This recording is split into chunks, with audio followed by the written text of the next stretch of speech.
السلام علیکم ورحمۃ اللہ وبرکاتہ۔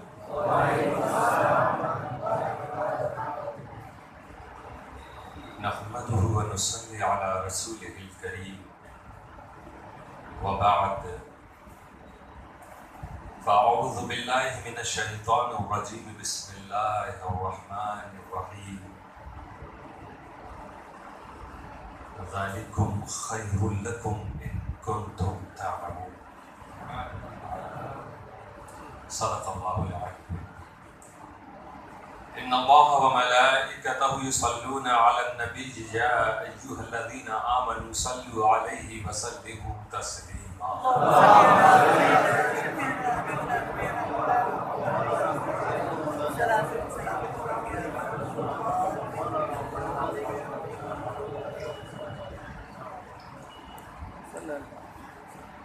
تقریباً 4 سال بعد آپ کے اس شہر میں آمد ہوئی اور محبتوں سے نوازا آپ نے۔ آج مقدس جمعہ کا دن ہے اور میری کوشش رہتی ہے کہ جمعہ کا خطاب میں جمعہ ہی کے تعلق سے کروں، اگر پہلے کبھی اس شہر میں میں نے نہ کیا ہو تو۔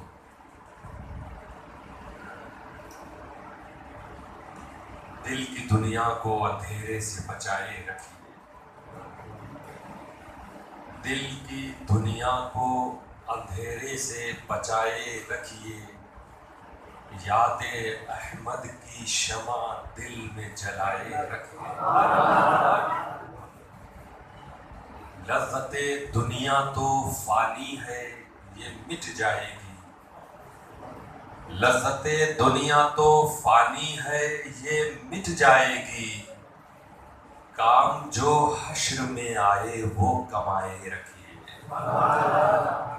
کام جو حشر میں آئے وہ کمائے رکھیے۔ اور اگر بلندی چاہتے ہو اگر سر اونچا رہے دنیا میں، چاہتے ہو اگر سر اونچا رہے دنیا میں، ان کی چوکھٹ پہ جبیں اپنی جھکائے رکھیے، ان کی چوکھٹ پہ جبیں اپنی جھکائے رکھیے۔ گردش دنیا سے بچنا ہے اگر تم کو حسن، گردش دنیا سے بچنا ہے اگر تم کو حسن، اپنے محبوب کی محفل کو سجائے۔ جمعہ کے تعلق سے نبی اکرم صلی اللہ تعالیٰ علیہ وسلم نے فرمایا، خیر یوم طلعت علیہ الشمس یوم الجمعہ، کہ سورج نکلنے والے دنوں میں، ہر دن سورج نکلتا، تو ان سارے دنوں میں بیسٹ ڈے کون سا؟ خیر یوم، best day of the week, فرمایا سب سے بہترین دن یوم الجمعہ۔ اور جمعہ کے دن واقعی پوری دنیا میں جہاں مسلم آبادیاں ہیں نقشہ بدلا نظر آتا، اور دنوں میں بھی اس وقت ہے فرض ڈیوٹی، بس ہمارے آپ کے احساس کی بات ہے۔ آج آپ کیوں آئے ہو؟ آپ سے پوچھا جائے تو آپ جواب دیں گے آج اللہ کا حکم ہے۔ آپ کے اس علاقے کے ایم ایل اے نے نہیں کہا نا آج آپ آ گئے، آپ کے صوبے کے چیف منسٹر کا آرڈر نہیں تھا، ایسا نہیں کہ آپ کے والد نے آج کہا ہو، والدہ نے آج کہا ہو، کسی بزرگ نے آج کہا ہو، پیر و مرشد نے کہا ہو، استاذ نے کہا ہو، نہیں، یہ جن کا میں نام لے رہا ہوں یہ سب آ رہے ہیں آج، جو جہاں ہے پہنچ رہا۔ کس نے بلایا؟ اللہ تعالیٰ۔ یہ ایسے بندے ہیں جو اللہ کے پکارنے پر حاضر ہو گئے جمعہ۔ آپ بندے ہو اور آپ کی بندگی ایسی ہے کہ پروردگار نے پکارا اور آپ حاضر آ گئے۔ کل جمعرات کے دن بھی پروردگار نے پکارا تھا، کل ہفتہ کے روز بھی اس وقت پروردگار کی طرف سے حکم ہے، کیونکہ جس طرح جمعہ تمہارے اوپر فرض ہے مسلمانوں، ظہر بھی فرض ہے۔ عصر کا وقت ابھی اس کے بعد آئے گا، وہ بھی تمہارے اوپر فرض ہے۔ یہ جتنے سر اس وقت نظر آ رہے ہیں پوری دنیا کی مسجدوں میں، سب بارگاہ الہی میں جمعہ کے وقت جھکتے، جھکنا فرض ہے، سجدہ فرض ہے۔ یہ جتنے سروں پر اس وقت سجدہ فرض ہے، 2-3 گھنٹے بعد عصر کے وقت بھی ان سارے سروں پر فرض ہے۔ ہم مسلمان بندگی کی طرف آ نہیں رہے ہیں اور چاہتے ہیں سب کچھ اچھا ہو جائے۔ ہم اپنی عبادت گاہوں کو آباد رکھتے نہیں اور چاہتے ہیں کہ ہماری کوئی عبادت گاہ توڑی نہ جائے۔ ہم بڑے اپنے کو مظلوم محسوس کرتے ہیں۔ ہم دیکھتے ہیں کہ فیصلہ ہمارے حق میں نہیں آیا۔ جہاں کبھی آذانیں ہوا کرتی تھیں، سجدے کیے جاتے تھے، اب کچھ اور ہونے والا، کچھ اور ہو رہا۔ میرے دوستو، تم نے اپنے محلے کی مسجد کی بھی فکر کی ہے؟ جب تک آپ اپنے اندر چینجنگ نہیں پیدا کریں گے، ہمارے سماج سوسائٹی میں کوئی تبدیلی نہیں آ سکتی۔ اگر تمہیں غیب سے اللہ کی مدد کا انتظار ہے تو یوں انتظار نہ کرو کہ اللہ غیب سے مدد فرما، ظالموں کو نیست و نابود کر پوری دنیا میں جہاں جہاں ظلم ہو رہا۔ نہیں، پہلے خدا کے سچے بندے بنو، ایمان میں چمک پیدا کرو۔ حضرت عبد المطلب کی طرح ابابیل کا لشکر خدا کی طرف سے ضرور آئے گا۔ ہم نے تو محبوب مصطفیٰ کا دامن تھاما ہے، اس کے باوجود ہمارا یہ حال ہے۔ آج جمعہ کے دن رب قدیر نے قرآن میں آج کے دن کے تعلق سے ارشاد فرمایا، یا ایھا الذین آمنوا، اے ایمان والو، اے مجھ پر ایمان رکھنے والو، اذا نودی للصلاۃ من یوم الجمعہ فاسعوا الی ذکر اللہ۔ قرآن کریم، اے ایمان والو، جب جمعہ کے دن آذان دی جائے، فاسعوا، تو بھاگو، جلدی کرو، الی ذکر اللہ، اللہ کے ذکر کی طرف۔ اب دکان پہ بیٹھے تھے، چھوڑ دو، گھر میں تھے، چھوڑ دو، آذان ہو گئی ہے، یہ اعلان ہو چکا، اب تمہارا رخ مسجدوں کی طرف ہونا چاہیے۔ فاسعوا، اللہ نے فرمایا بھاگو، جلدی کرو۔ محدث اعظم نے ترجمہ کیا چل پڑو۔ چل پڑو جب اردو میں بولتے ہیں، اس کا مطلب یہ ہوتا ہے ہم جس حالت میں بھی تھے، ہمیں کوئی خبر ملی اور میں چل پڑا، سب کچھ ویسے ہی چھوڑ کے میں چل پڑا، تب کہتے ہیں چل پڑا۔ ایک ہوتا میں چلا، میں پڑھا، میں آیا، تو اس میں اطمینان سے بھی آدمی آ سکتا ہے، اطمینان سے۔ لیکن چل پڑنے کا مطلب کوئی ایمرجنسی، کہیں ہمیں بہت جلدی پہنچنا۔ فاسعوا عربی میں ہے فاسعوا الی ذکر اللہ۔ ایک ہوتا ہے فاذهبوا، فاذهبوا کا مطلب ہے گو ٹو دا ذکر اللہ۔ یہاں اللہ تعالیٰ نے گو نہیں فرمایا، فاسعوا، گو فاسٹ۔ اور ہم لوگ کتنا گھڑی سے گھڑی ملا کے آتے ہیں، یار 40 پر تو ہے دوسری اذان، اس سے 2 منٹ پہلے پہنچ جائیں گے، سنتیں نہیں پڑھی ہوگی سنت پڑھ لیں گے، فجر قضا ہوئی ہوگی وہ پڑھ لیں گے، اسی میں سب ہم نپٹائیں۔ لیکن آج رب قدیر فرما رہا ہے، اے ایمان والو، جب جمعہ کی اذان دی جائے، فاسعوا، یہ نہیں کہا کہ جاؤ، جلدی جاؤ، الی ذکر اللہ، اللہ کے ذکر کی طرف۔ اور اللہ کے ذکر سے مراد مفسرین کا یہ نماز، خطبہ، یہ خطبہ جو عربی میں ہوتا ہے، اس کی اہمیت، امپورٹنس ہے میرے دوستوں، جس کو بہت سے لوگ ایسا ہوتا ہے کہ امام خطبہ دے رہے ہو، کچھ لوگ ہو سکتا وضو بنا رہے ہو، مس کر رہے ہو بہت بڑی چیز۔ اب مسئلہ یہ ہوتا ہے کہ اس تعلق سے خطاب جب ہوتا ہے تو وہ لوگ جو پہلے آنے کے عادی وہی سنتے ہیں، جو لیٹ آتے ہیں وہ کتنے محروم ہیں کہ وہ اپنے لیٹ آنے کے نقصانات کو بھی نہیں سن پاتے۔ آج اللہ نے فرمایا جمعہ کے دن جلدی آؤ، اس خطبہ کو سننے جلدی آؤ، اور جو جتنی جلدی آ جائے گا روایت اور حدیث کے مطابق اسے اتنا زیادہ ثواب ملے گا۔ حدیث میں ہے کہ جو جمعہ پہلی ساعت کو آ جائے اسے اونٹ قربانی کرنے کا ثواب، جو دوسری ساعت میں آئے اس کے بعد آئے اسے اس سے چھوٹا جانور قربان کرنے کا ثواب، جو اس کے بعد آیا اسے بکرا بھیڑ۔ دیکھیے آپ کا پیسہ بھی نہیں خرچ ہوا، آپ کو خریدنا نہیں پڑا کہ آپ خریدیں 8,000 10,000 کا، صرف آپ جمعہ کے لیے اللہ نے فرمایا جلدی آؤ، جلدی آئے تو یہ قربانی کرنے کا ثواب ملا، اور جلدی آئے تو اس سے بڑے جانور کا ملا، اور جلدی آئے تو اونٹ سب آسان نہیں خریدنا، اور تاخیر سے آئے تو مرغی صدقہ کرنے کا ثواب، اس کے بعد آئے تو انڈا صدقہ کرنے کا ثواب۔ یہ انعامات کیوں مل رہے ہیں؟ رب چاہ رہا میرا بندے سن کے جلدی آنا شروع کرے۔ فَاسْعَوْا، جب اللہ نے قرآن میں فرمایا فَاسْعَوْا جلدی آؤ تو راز ہے اس میں میرے دوستوں۔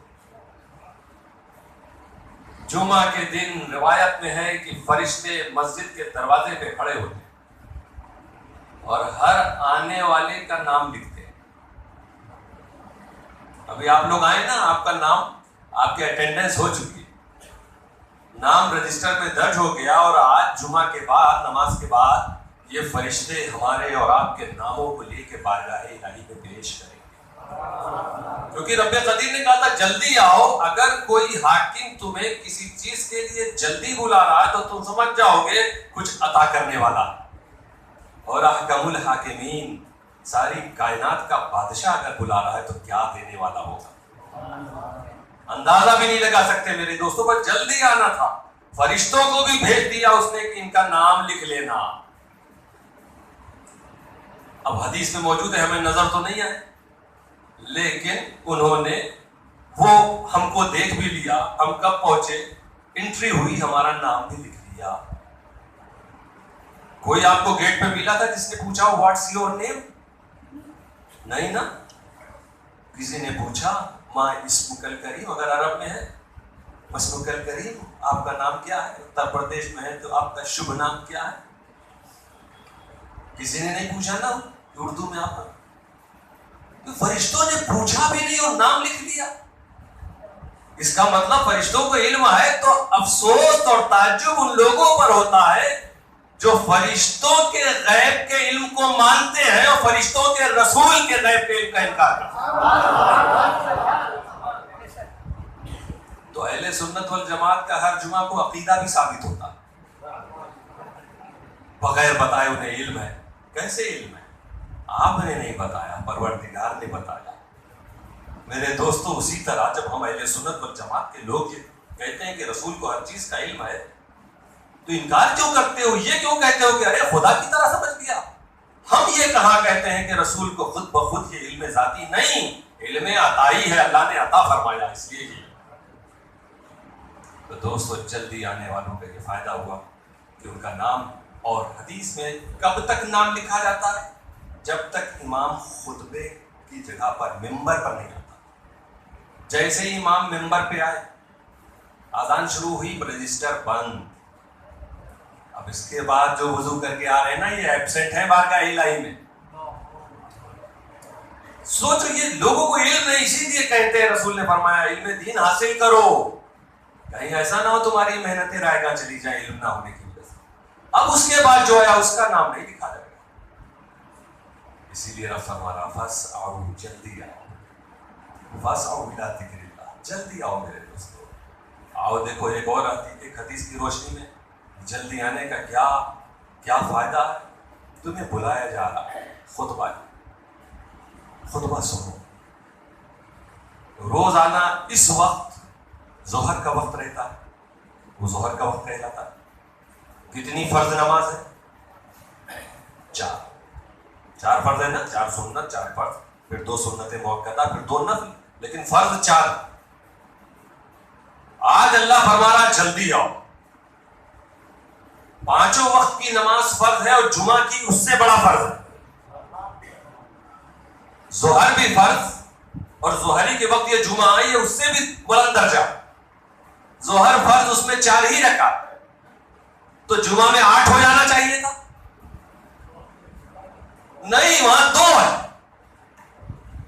اب یہ دیکھو وجہ کیا ہے میرے دوستو؟ یہ 2 رکعت کیوں 4؟ آج اتنی بھاری تعداد مسلمان آئے، ظہر میں نہیں آتے ہیں ایسے، اس وقت 4 ہی فرض دی. آج رب نے کہا جلدی آؤ تو آج تو 8 ہونی چاہیے، عبادت کا دن ہے، تو آج 2 ہی رکعت آپ پڑھ. اس وقت تو 4 فرض ہوا کرتی تھی. یہ 2 کے ساتھ ساتھ باقی 2 کی جگہ 2 خطبے. اسی لیے بلایا گیا، کہا گیا ہے کہ امام جب آ جائے تو اس وقت لا سلام ولا کلام، اس وقت نہ کوئی سلام کرے نہ گفتگو کرے. جیسے نماز کھڑی ہو جائے تو نمازیوں کو سلام نہیں کیا جاتا، نہ نمازی کسی سے بات کرتے ہیں، نہ سلام کرتے ہیں، نہ سلام کا جواب دیتے ہیں. بالکل اسی حیرت میں رہنا ہے، اسی کنڈیشن میں آپ کو رہنا ہے جب امام خطبہ دے رہا ہو.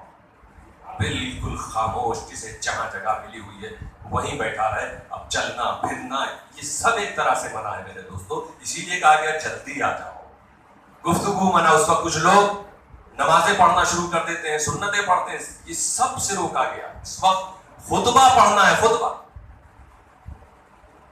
صرف ایک حد تک صاحب ترتیب کو اجازت ہے، وہ ایک الگ مسئلہ. تو یہ دیکھیں جلدی آنا. 2 رکعت کی جگہ خطبے، 2 خطبے نہیں. کتنا امپورٹنٹ ہے یہ خطبہ. اس کا مطلب کہ جب خطبہ شروع ہوا تو ہم سب کو کہہ دیا گیا بالکل خاموش رہو، ایک دم چپ چاپ رہو اور غور سے سنو. حالانکہ یہ عربی کا خطبہ ہے. علماء حفاظ یا جنہوں نے کچھ عربی سیکھی انہیں تو سمجھ میں آ رہا، باقی لوگوں کو سمجھ میں نہیں آ رہا، لیکن حکم دیا جا رہا نہیں، خاموشی سے سنو. اس کا فیض کیا ہے میرے دوستو؟ رسول اکرم صلی اللہ تعالی علیہ وسلم فرماتے ہیں، ارشاد فرماتے ہیں، من اغتسل ثم اتى الجمعہ، جمعہ کے دن جس نے غسل کیا اور پھر جمعہ کے لیے نماز کے لیے آیا، فصلى ما قدر له، پھر جو اس کے لیے نماز مقدر ہے وہ اس نے پڑھا. سنت مؤکدہ آپ پڑھتے ہیں سب لوگ. ثم انصت، اب رسول فرمائے ثم انصت، پھر وہ شخص خاموش رہا، غور سے سنا خطبے کو، حتی یفرغ الامام من خطبتہ، یہاں تک کہ امام نے اپنے خطبے کو پورا کر دیا. ثم یصلی معہ، پھر وہ امام کے ساتھ نماز پڑھے. غفر لہ ما بینہ وبین الجمعۃ الاخری، اتنا جس نے کر لیا تو اس جمعہ سے لے کے لاسٹ جمعہ تک جتنے گناہ ہیں اللہ سب معاف فرما. جو کچھ ہم لوگ سے بھول چوک ہو رہی ہفتے میں اگر ٹائملی پہنچ جائیں تو رب قدیر اس حکم کی تعمیل کی برکت سے ہمارے ایک ہفتے کے گناہ کو بخش دیتا ہے. اس لیے فرمایا جاؤ اور جلدی آؤ. یہ جلدی آنے میں تمہیں صدقوں کا ثواب ہے، قربانیوں کا ثواب ہے، میرے فرشتوں کے رجسٹروں پہ تمہارا نام درج ہونے والا. جلدی آؤ، مغفرت تمہارا انتظار کر. آؤ اپنے گناہوں کو بخشوا لو، آؤ اپنی خطاؤں کو معاف فرما لو. اب ہم کتنے محروم ہوں گے کہ ہر جمعہ کی یہ گھڑی ہماری مغفرت کا انتظار کر رہی ہو اور ہم اپنے گھر اور دکان کی گھڑی کو دیکھ کر یہاں آتے ہیں. ہمارے پاس اتنا بھی ٹائم نہیں میرے دوستو. رسول صلی اللہ تعالی علیہ وسلم نے فرمایا کہ شخص سنت پڑھنے کے بعد خاموش رہے. میرے دوستو یہاں یہ دیکھ لو، یہ خطبہ عربی میں ہوتا ہے. ہندوستان میں آپ کے تمل ناڈو ہو، کرناٹک ہو، آندھرا پردیش ہو، تلنگانہ ہو، اتر پردیش، بہار، بنگال، یہ سب کی زبانیں الگ الگ ہیں. عربی زبان کسی کی نہیں ہے. افریقہ میں ڈچ ہے، یورپ میں انگلش ہے، امریکہ میں انگلش ہے. افریقہ میں کچھ اپنی زبانیں بھی ہیں اور کچھ افریقی ملک عربی بولتے چلتے ہیں. عرب ممالک وہ صرف عربی جانتے ہیں. آپ سے کہا جا رہا ہے خطبے کے لیے آؤ. خطبہ جب آپ سن رہے ہیں آپ کو کوئی فائدہ ہی نہیں سننے سے ہو رہا، کچھ سمجھ ہی میں نہیں آ رہا. اسی لیے میرے رسول نے حدیث میں یہ نہیں فرمایا کہ آؤ جلدی آؤ، غسل کر کے آؤ، نماز سنت پڑھ کے خطبے کو سمجھو. اگر سمجھنے کے لفظ رسول صلی اللہ علیہ وسلم لے آتے تو مغفرت صرف اہل عرب کی ہوتی. مگر میرا رسول صرف عرب کے رسول نہیں، وہ صرف عرب کے لیے رحمت بنا کر نہیں بھیجے گئے، وہ رحمت للعالمین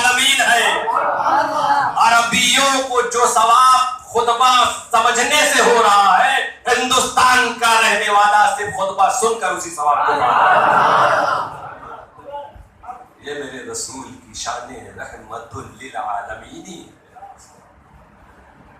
تو رسول صلی اللہ علیہ وسلم نے فرمایا کہ اس جمعہ سے لے کے پچھلے جمعہ تک اور مزید 3 دن اور اتنے دنوں کے گناہ کو اللہ تعالیٰ بخش دے گا۔ رب قدیر نے اسی لیے فرمایا فَاسْعَوْا إِلَىٰ ذِكْرِ اللَّهِ، جب اے ایمان والو جب جمعہ کے دن آذان دی جائے، یا ایھا الذین آمنوا اذا نودی للصلاة من یوم الجمعہ، جب جمعہ کے دن آذان دی جائے فَاسْعَوْا إِلَىٰ ذِكْرِ اللَّهِ، تو اللہ کے ذکر کی طرف بھاگو، جلدی آؤ۔ وَذَرُوا الْبَيْعَ، لیکن جب آپ آئیں گے تو ہو سکتا ہے اس وقت آپ بستر پہ آرام کر رہے ہو، ہو سکتا ہے آپ کچھ نیوز وغیرہ سن رہے ہو، رسالہ پڑھ رہے ہو، نیوز پیپر پڑھ رہے ہو، ہو سکتا ہے آپ کھانا کھا رہے ہو سکتا ہے رشتہ داروں سے ملاقات کر رہے ہو سکتا ہے آپ سڑک پہ ٹہل رہے ہو، بہت سے کام ہو سکتے ہیں۔ اب اللہ نے فرمایا جلدی آؤ، تو آپ جلدی آ گئے، اور جس کام میں آپ مصروف تھے اس کو آپ نے چھوڑ دیا، الگ الگ کام میں سب تھے۔ اللہ فرمایا جلدی آؤ، وہ چھوڑنے کو کیا کہہ رہا ہے؟ وَذَرُوا الْبَيْعَ، یہ دکان چھوڑ دو، بیچنا خریدنا اس میں لگے ہو تو اس کو چھوڑ دو۔ حالانکہ آپ بہت سے کاموں میں لگے تھے، سب کا ذکر نہیں، صرف اس کو، کیونکہ تم بھی جانتے ہو کہ یہ اگر چھوٹ گیا تو باقی چیزیں چھوٹنا بہت آسان ہے۔ یہی آدمی کو روکتا ہے کہ ایک کسٹمر آیا ہوا، لمبی لسٹ لیے ہوئے، ادھر آذان ہو گئی ہے، خطبے کی تیاری ہو رہی ہے، اب اگر میں نے اس سے کہہ دیا بعد میں آنا تو یہ آنے والا نہیں، اسی لیے اور کسی چیز کا ذکر نہیں کیا کہ بستر چھوڑ دو، دسترخوان چھوڑ دو، رشتہ داروں کو چھوڑ دو، نہیں، ذَرُوا الْبَيْعَ، بھائی کو چھوڑ دو، خرید و فروخت، گاہک کو چھوڑو، دکان کو چھوڑو، فیکٹری کو چھوڑو۔ بڑے بڑے سیٹ آئے تھے فیکٹری میں، بہت بڑا ایک یوجنا لے کے، پروجیکٹ لے کر، مجھے کروڑوں مل جاتا، لیکن ان کا بھی فلائٹ کا ٹائم ہے، اگر میں نہیں گیا تو رخصت ہو جائے گی، پھر نہیں آنے والے۔ یہ امتحان ہے دوستو، وَذَرُوا الْبَيْعَ۔ اور اللہ آگے فرما رہا ہے، تمہیں تو لگ رہا ہوگا کہ یہ چھوڑوں کہ نہ چھوڑوں، بڑا نقصان ہے، اس میں فائدہ ہے، اگر جاتا ہوں تو نقصان۔ اللہ فرما رہا ہے ذَلِكُمْ خَيْرٌ لَكُمْ إِن كُنتُمْ تَعْلَمُونَ، میرا حکم مان کے چھوڑ دو، یہی تمہارے لیے بہتر ہے اگر تمہیں معلوم ہو جاتا۔ اے میرے بندو، تمہیں علم نہیں ہے، تم نہیں جانتے ہو، اس میں تمہارا فائدہ نہیں نقصان ہے، میں جانتا ہوں تمہارا فائدہ چھوڑنے میں ہے، اس لیے چھوڑ دو۔ اور یہ تو ایمان رکھو نا، جب اس طرح کا کبھی سچویشن آ جائے، فیصلہ کرنے کے لیے یہ آیا، یہ مت سوچو یہ آیا، ارے یہ اسی کی مشیت سے آیا ہے، یہ جو کہہ رہا ہے نا کہ دکان بند کرو، یہ اسی نے بھیجا، جو اس وقت بھیج سکتا ہے، اگر میں اس کے کہنے پہ چلوں گا تو بعد میں اس سے زیادہ وہ بھیجے گا۔